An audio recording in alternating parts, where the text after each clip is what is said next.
Hay de historias a historias, y regularmente las que ocurren en lugares abandonados, suelen ser las favoritas de muchos, pero hay historias que transcurren en lugares de lo más terroríficos, lugares de los que es casi imposible escapar y que por más esfuerzos que hagas, tus probabilidades de supervivencia son más cercanos a cero de lo que te imaginas.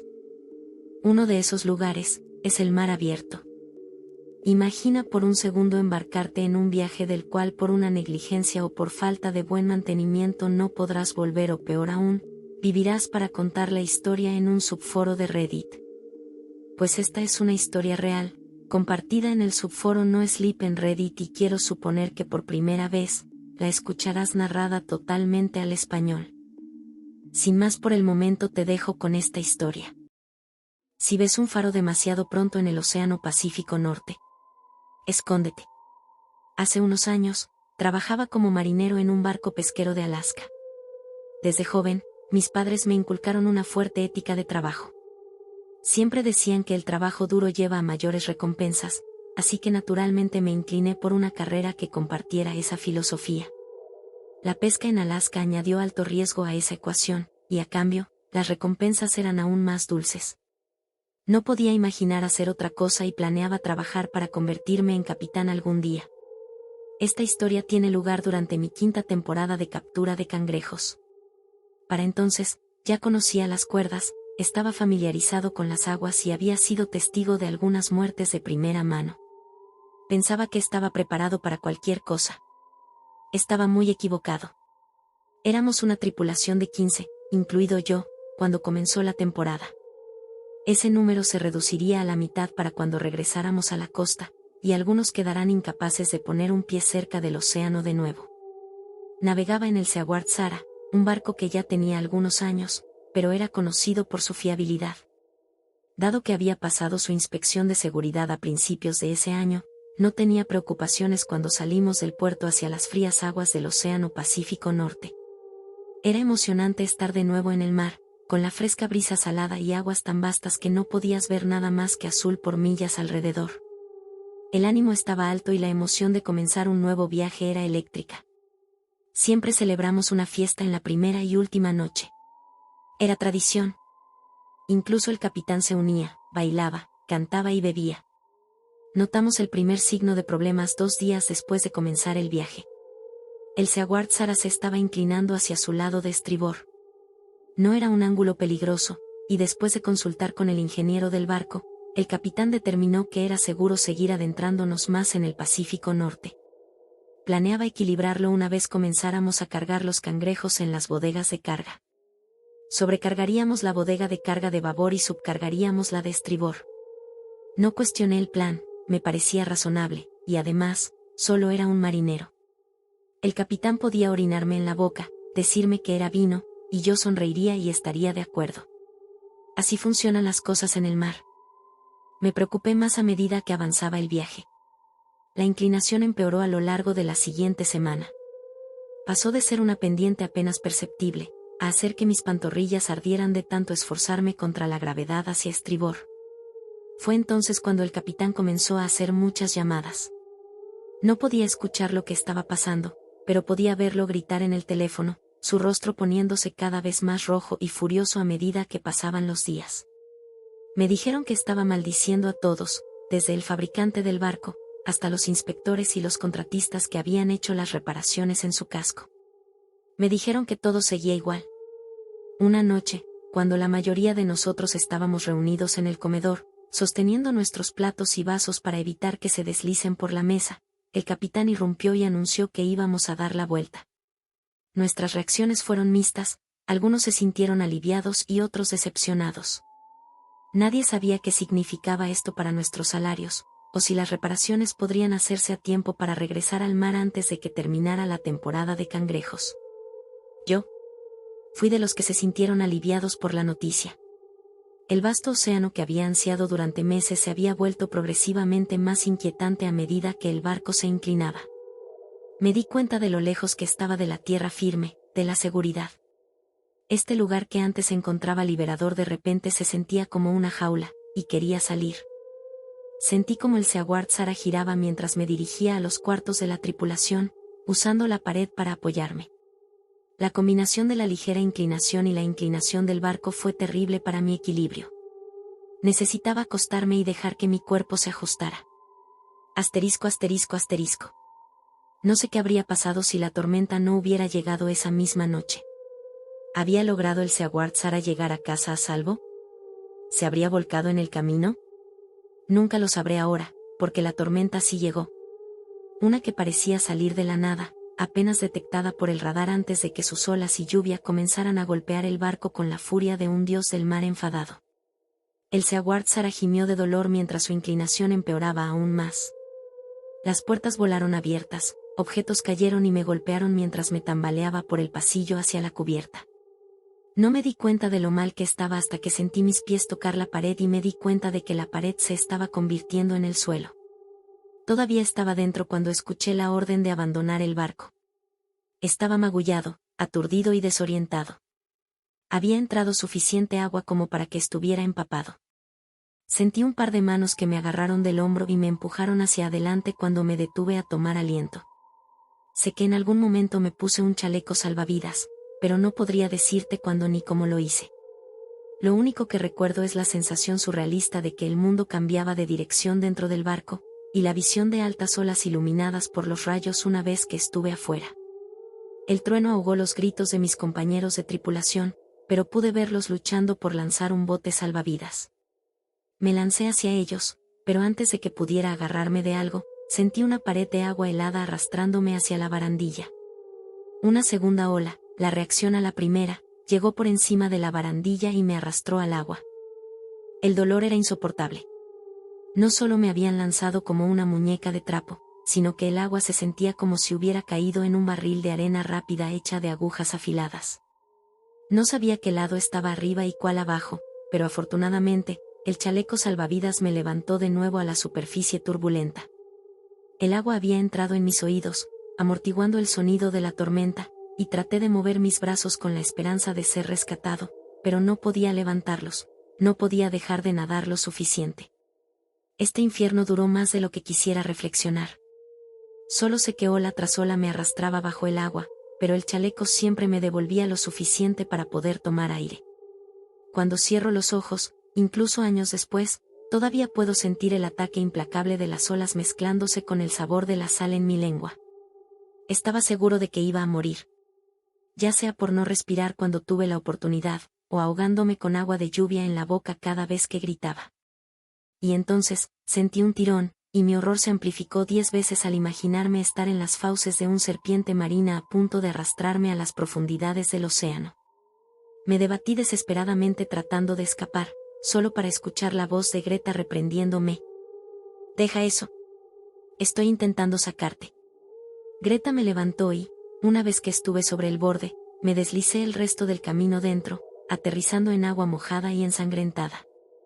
Podía escuchar órdenes gritadas hacia mí, pero todo lo que pude hacer fue acurrucarme esperando, completamente inútil. Sé que los demás estaban ocupados con algo, ya que comenzaron a remar lo más rápido que pudieron. En retrospectiva, creo que estaban tratando de alejarse del remolino del barco que se hundía. La tormenta pasó casi tan rápido como llegó. El océano no se calmó rápidamente, pero la turbulencia disminuyó hasta un grado manejable.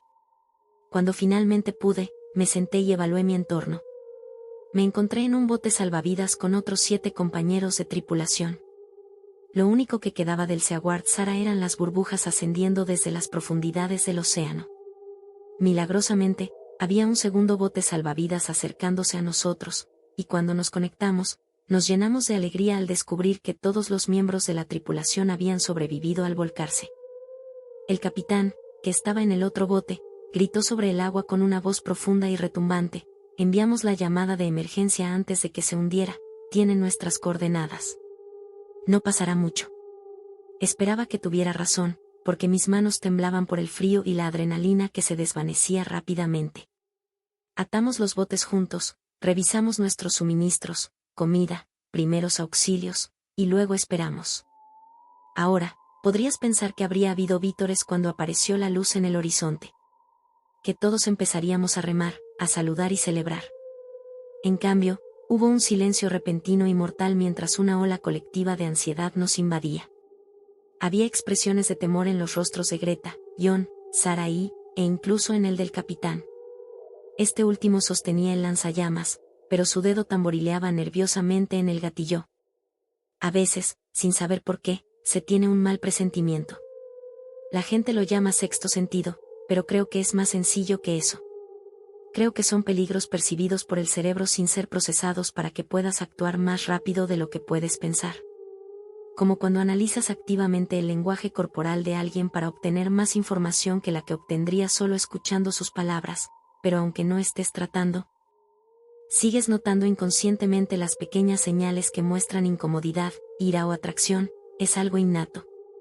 Lo que creemos que percibimos es solo la superficie de toda la información que realmente absorbemos. El cerebro, nuestra conciencia, se enfoca en una cosa, pero nuestros instintos de supervivencia notan otras discrepancias. Y cuando lo hace, emite una señal de peligro sin decirte por qué. No se mueve, susurró Greta. Ella dio en el clavo. Conectó los puntos que señalaban la proverbial bandera roja. Cuando lo hizo, una especie de reconocimiento tácito recorrió al grupo, uno por uno, nos dimos cuenta también. Verás, había dos problemas con la luz. Uno, el barco más cercano al nuestro estaba al menos a 5 horas de distancia, probablemente más si habían atravesado la misma tormenta que nosotros. 2, la luz estaba perfectamente inmóvil, permaneciendo a la misma altura y nunca subía ni bajaba con el vaivén del océano. Tampoco barría el océano, como se hace al buscar sobrevivientes. Verás, había aparecido demasiado rápido, solo unos 30 minutos después de que pasó la tormenta. Era muy poco probable que un barco desconocido estuviera en la zona. Todos tratamos de mantenernos al tanto de dónde estábamos los unos a los otros, porque, en aguas tan turbulentas, saber dónde está cada quien es cuestión de vida o muerte. Sí, técnicamente todos competimos entre nosotros, pero sería difícil encontrar a algún marinero que no dejara todo para salvar a otro en un apuro. Hay un código de honor que seguimos. Pero supongamos que era un barco desconocido respondiendo a nuestra llamada de auxilio, aún teníamos que lidiar con el segundo problema de su inmovilidad antinatural. Mi estómago se retorció al preguntarme qué significaba eso. Esta luz estaba fija en un solo punto en la distancia cercana. Estaba brillando, no, pulsando, pero nunca se movía sobre ningún eje como debería si estuviera buscando a los sobrevivientes, y era inmune al empuje y tirón de las olas del océano. No hay ningún barco en el planeta que pueda hacer eso. La única explicación razonable era que podría ser un helicóptero de la Guardia Costera suspendido perfectamente en su lugar y peligrosamente bajo. Pero, incluso si hubiera sido desplegado al segundo, desde que se envió la llamada de auxilio, un helicóptero de rescate no podría haber llegado tan rápido. La luz era imposible. La luz era amenazante. La luz actuaba como un cebo, incitándonos a acercarnos a ella. El estruendo de una explosión me devolvió a la realidad, seguido de un chisporroteo por encima. El capitán había disparado una de las bengalas. Quedó suspendida en el aire, chisporroteando lentamente en un arco descendente. Recuerdo haber sentido tanto miedo que hundí mis dedos en el bote salvavidas. El disparo fue una cosa, pero mi miedo se debía a la luz. Tenía tanto miedo de que ahora se acercara, ya que sabía con certeza dónde estábamos. Tenía más miedo de esa luz que de cualquier otra cosa en mi vida. Pero afortunadamente, se mantuvo alejada. «Remen», ordenó el capitán. Nadie se movió, ni siquiera para respirar. «Remen, maldición». John alcanzó el remo, pero Greta lo agarró por el antebrazo y lo detuvo, negando con la cabeza. El capitán nos miró fijamente con los ojos desorbitados. Había adoptado una postura autoritaria, pero incluso él no pudo esconder los temblores de miedo. Si uno seguía la lógica, tenía razón, deberíamos dirigirnos hacia la luz. Sin embargo, cuanto más la mirábamos, más nos inquietaba. Es curioso cómo algo tan simple como sube y baja podría haber aliviado nuestra ansiedad. Pero la luz no hacía eso. No una sola vez. Ante una inmovilidad suave, el capitán gruñó y agarró un remo por su cuenta. «Está bien, Siseo, iré yo». Cualquier hombre o mujer demasiado cobarde para venir puede transferirse al bote de los cobardes. Nos hizo un gesto. «Cualquiera con agallas, venga conmigo». Necesitamos señalar ese barco antes de que se mueva sin nosotros. La bengala tocó el agua y soltó algunos rescoldos moribundos. Me sorprendió ver a algunos compañeros levantarse. John y algunos otros se pasaron al bote del capitán. Un número igual se pasó al bote de los cobardes. Con desprecio en su rostro curtido por el mar, el capitán cortó las cuerdas entre nosotros y dirigió su bote hacia el faro. Incluso mientras se alejaban, les rogamos que no fueran. Pero era como si los hubiera infectado la valentía. Podía escucharlos cantar al unísono. Izquierda. Derecha. Izquierda. Derecha. Hasta que se convirtieron en un punto en el horizonte. 10 minutos después de que se apagaron sus voces, en el tiempo estimado en el que el bote del capitán habría llegado a la luz, ésta de repente desapareció de existencia. El capitán, John y los otros 5 miembros de la tripulación en ese bote nunca fueron vistos ni escuchados de nuevo. El bote nunca apareció. Esto, a pesar de estar equipado con un rastreador de emergencia. Aviones equipados con la misma tecnología también han desaparecido, por lo que podría ser que esos rastreadores no valgan mucho, pero aún me da pesadillas pensar qué habría pasado si hubiéramos seguido al capitán. En cuanto a nosotros, nos tomó 7 horas, pero finalmente fuimos rescatados por la tripulación del Rosesanon. Como era de esperar, la tormenta retrasó los intentos de rescate. Nos calentaron y recorrieron las aguas donde habíamos visto por última vez el bote del capitán, abandonando la búsqueda solo cuando llegó la guardia costera y tomó el control. Esa noche, tuve pesadillas con la luz acercándose más y más, y cada vez que su resplandor estaba a punto de alcanzarme, sentía una presión en mi cabeza como si fuera a explotar, y un dolor ardiente en mi piel. Luego me despertaba empapado en sudor. Ahora trabajo como camionero, un trabajo afortunadamente alejado del mar. Conduzco por todo tipo de lugares espeluznantes. He visto cosas en este trabajo. Pero nada me ha asustado más que la luz que vi esa terrible noche. No sé si es por la falta de cierre en torno al bote del capitán, o si mi subconsciente vio algo que pensó que mi cerebro era mejor no saber. No sé. No me gusta pensar en eso.